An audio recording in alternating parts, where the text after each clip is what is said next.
Hello. Hello, I am Kim Kant, and today we are going to do a series called How to Do. And this is going to teach you, or teach you how to teach someone else, teach, how to do Tendu. It's a Tendu, battement Tendu. That is the technical term. Now, what does that even mean? Well, according to this little book, it says battement Tendu is a battement stretched. Battement Tendu is the commencing portion and ending portion of a grand battement, and it is an exercise to force the instep well outward. The working foot slides from the first or fifth position to the second or the fourth position, which is very important. We're going to talk about that in a second. And without lifting each toe from the ground, both knees must be kept straight, and that is very, very, very, very important. So let's get into it. Like any other video for ballet movements, you want to make sure that you are utilizing your turnout. Okay, how do we find that? The easiest way to do it is start in sixth position here. I'm going to show on a side view. Sixth position, I'm going to put the weight more into the heels of my foot, and then squeezing my glutes, I'm going to boom, bam, look at, turn out. Now that's about where my natural turnout is right now. Whatever, it's fine. So even if yours isn't there, or maybe yours is more, I don't know, we just start with wherever we are. I like to do a little bit more. So this is how we use our turnout. We don't want to force. If you ever see your students like forcing, like doing like this, or even when they're like, let's say their turnout is here and they're gonna force it to like 180, what's gonna happen, you guys? We gotta be real careful.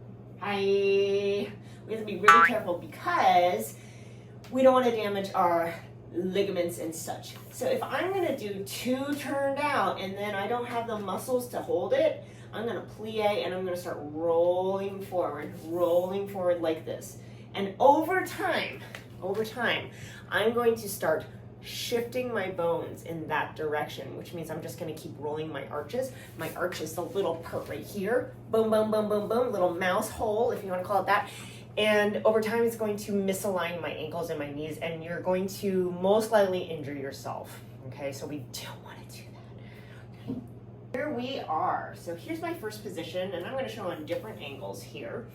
But what I'm going to do is I'll show front, side, and back. So when I start to the front, what's going to happen is instead, a lot of times what happens is we go like this. Because naturally, as a human being, we don't stand like this. We don't like walk like this. That's ridiculous. We walk like this, right? And so naturally, we're going to lead with our toes. That feels natural. But ballet is absolutely ridiculous and it goes against everything that you want to do as a natural human being. We're going to go the opposite direction. Yeah! So we are going to actually, instead of thinking lead with the toes, we're going to think leading with the heel. The goal is to maintain this turned out position as much as possible. It's a little bit more challenging in the beginning when we're still trying to like use and like work our muscles up to a really strong state. But if you have been doing this for a little while, then you might find it a tiny little bit easier. So here we go. I'm going to lead with my heel. So you notice how I'm trying to maintain that same position, leading with my heel. From the side view, it looks like, front view, it looks like this. So I'm leading with my heel. Notice I didn't go like this, okay? If you see students going like this, the thing is they just don't understand why it's really important that we don't do that. So there's two reasons. Number one, it is wrong.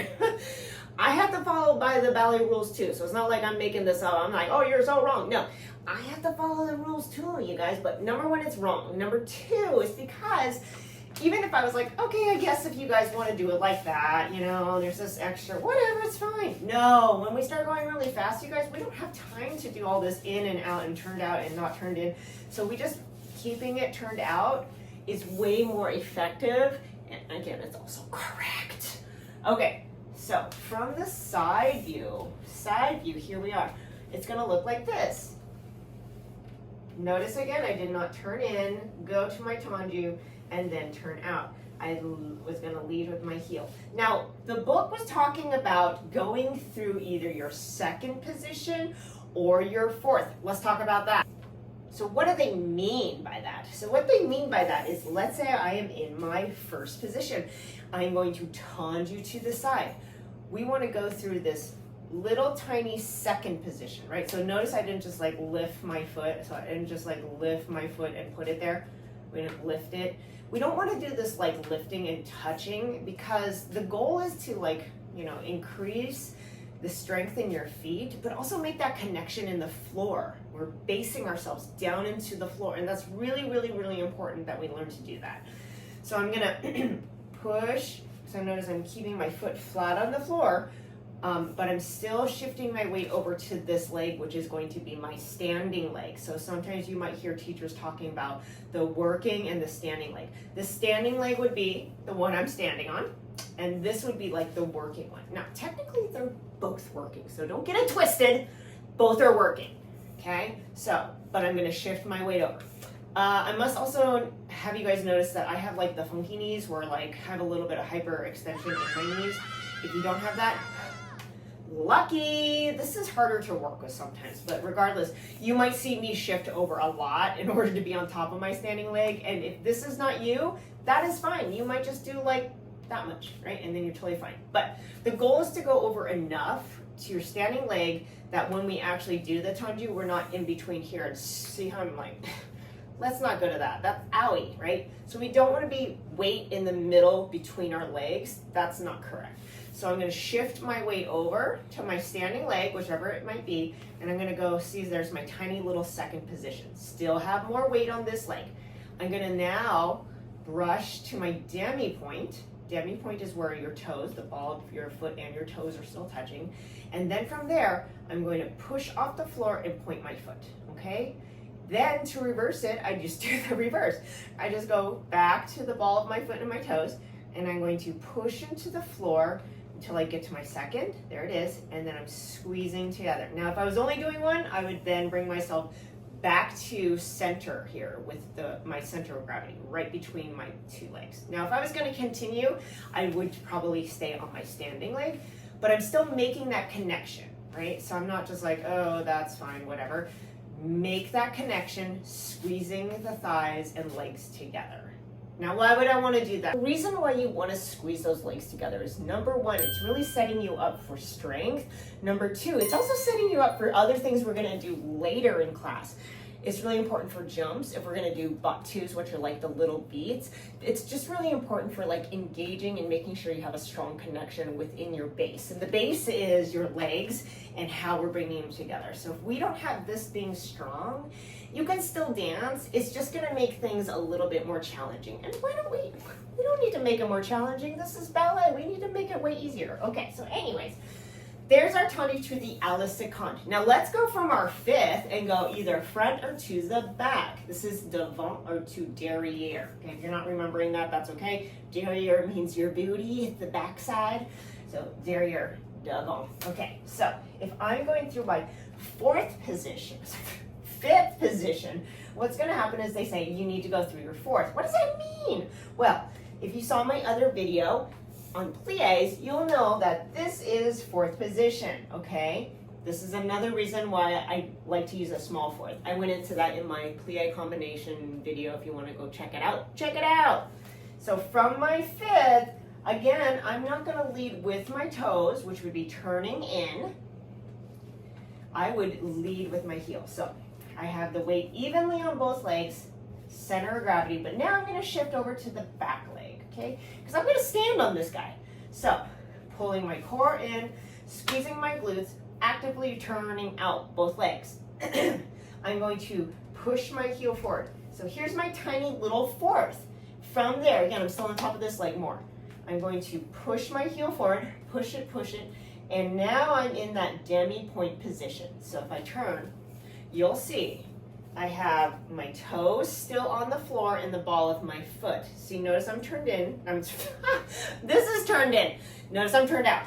So from there, then I'm going to point my little toesies. Now, I like to tell my students, don't go to where your toes are. So what I mean by that is if I'm following this little line, and you can see my toes, if I point my toes, now I'm kind of in a more open position. Right? And it's like, well, we really want to keep everything in the midline of our bodies. So if I was doing this and teaching it, I would go, okay, go to your demi point, and then you're going to curl your toes under.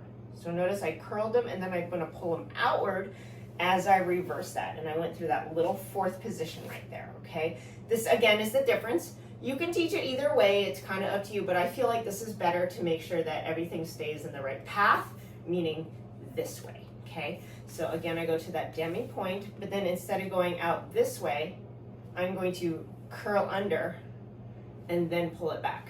So there is my tendu to the front.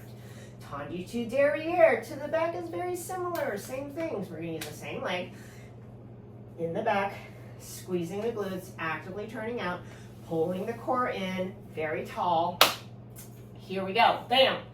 I'm gonna go through my little fourth. So this time I'm actually, instead of leading with my heel, I'm leading with my toes. Because if I lead with my heel, then we end up like this, okay? And that's that whole turn in thing we don't wanna do. No. So I'm gonna lead with my toes. There's my tiny little fourth. I'm gonna lead with my toes. There's my demi point. Now you wanna make sure your students don't go like this. Notice how I'm like on all of my toes. That's terrible. I can't even no one can make that look nice. Most of the weight on my first, second, and third toes. Those are the strongest and they are the longest. Again, not on my little baby toes. They're not doing it. This time I'm gonna roll my ankle. No, thank you. So here we are. And then from there, again, I'm not gonna go out to the toes. I'm gonna curl them under. And I'm gonna show you from the back side here. So here I am, okay? And what's gonna happen is I'm going to go to my fourth. I'm gonna go to my demi point, and then I'm gonna curl them under and then curl them back out. And then I'm gonna go through my little fourth and squeeze it in, okay? The reason why I like to do that is because, again, pathway is really important. That's something I'll talk about in a different video, but that is basically your tendu. Now you wanna try to make this seamless though, right? I just showed how to go into the mechanics of it, but when you're actually doing it, you wanna do it in a more smooth movement right there, right? Smooth move, yeah. Right? Brushing on that floor. I like to also tell my students, like, the way that you should be brushing on the floor is kind of like, have you ever gotten anything stuck on your shoe and you're kind of like trying to get it off like this? It's kind of the same thing. You're kind of pushing into the floor and then pushing down and in towards yourself or out towards yourself. So again, it's really working that floor, massaging it with your foot, and this is going to increase the strength of your feet, your toes, your ankles, everything. So this is really important that we take this seriously. A lot of times students are like, this is so boring. It's just out and in and out and in. I'm like, well, you're not understanding. And that's okay. Sometimes, especially little kids, they don't understand. They're just like, oh, whatever. And then sometimes people just don't care. They're just like, no, I just want to do it. Fine. But if you're going to teach this to somebody, I highly recommend that you emphasize how important this brushing is, because it really is going to be very important for all the other things that they will be doing or you will be doing in class, okay? Here's another thing to think about. Teaching little kids or younger students can be hard because, you know, they see these dancers and they want to do all this really cool stuff. They're like, well, I want to like do 50, 20, 50 million pirouettes and balance on whatever. Okay, goals, that's great. I love it. But the thing is, they have to understand that if they don't understand the basics, everything else is going to be way harder than it needs to be, and you need a solid foundation. So the way that I like to kind of try to explain it to people or kids, especially kids, because like you kind of have to go down onto their level. You can't be like, oh, it's because it's going to be made, blah, blah, blah, blah. It's too much for them. They're like, blah, blah, blah. So I like to tell them like this. So when you were learning how to walk, right? If you were learning how to walk, you didn't just stand up one day and go for like a jog, right? And like, of course they laugh. And you go, no, of course not. You had to learn how to crawl, right? And then when you started to learn how to stand, you were a big old hot mess. You probably fell over all the time. Yeah, and then when you're first taking your first steps, it was really awkward. But over time, you go, well, look at you now. Now you can run, you can skip, you can hop, you're dancing. But you didn't just wake up one day and were able to do it, right? So sometimes that's a little bit easier for them to be like, oh, yeah, I did have to learn how to do these things, and now I can do them. You know, it's easy. Or you can also put it this way. Let's say I walk in and I go, hey, you guys don't know anything about the alphabet. You never learned any letters or anything like that. And I go, I want you guys to write me a paragraph. But you don't know the alphabet. You don't know how to write or spell any words. you don't even know how to construct a sentence or a punctuation or anything like that. And I go, I want you to write me a sentence. And you're like, what? It's like that.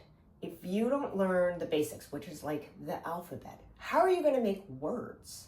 How are you going to then construct sentences? And then how are you going to add in the grammar so that when you make a paragraph, it makes sense? So sometimes when kids are at that age where they are learning how to write or they are writing like short essays, then it makes a little bit more sense to them. So sometimes it's important to remember to try to explain it to children in a way that will make sense, kind of what's happening within their lives at that time, or something very, simple, like you just learned how to walk, right? Well, hopefully you're not teaching little kids how to walk. But yeah, go down on their level. It makes a little bit more sense for them. Also, I like to push into their minds muscle memory. They're like, why do we have to do this so many times? Muscle memory. It's just like, again, walking. You had to do it tons and tons and tons and tons of times, and you had to think about, how am I supposed to do this? Okay, one front foot in front of the other, and then I have to maintain my balance, and I have to do in the position, I have to go towards what I want. You gotta start small. So, learning how to do something, sometimes the basics seems really boring, but if you don't have the basics, it's really hard to go on and do all the other fun stuff. So muscle memory, super important. So thank you for joining me for my How Do series. And the next thing we might talk about is Dégagé. I don't know. Let me know if this was helpful for you guys. Let me know if it wasn't helpful. Maybe, I don't know, whatever. I mean, any kind of feedback is good for me, but it's a free way to help me out. Just give it a little thumbsy thumbs, and you can give me a little comment like, wow, you're a hot mess. And I'll be like, ding, correct. Or you can be like, that was pretty helpful. And I'll be like, ah, that's so nice. But either way, bam. Bye.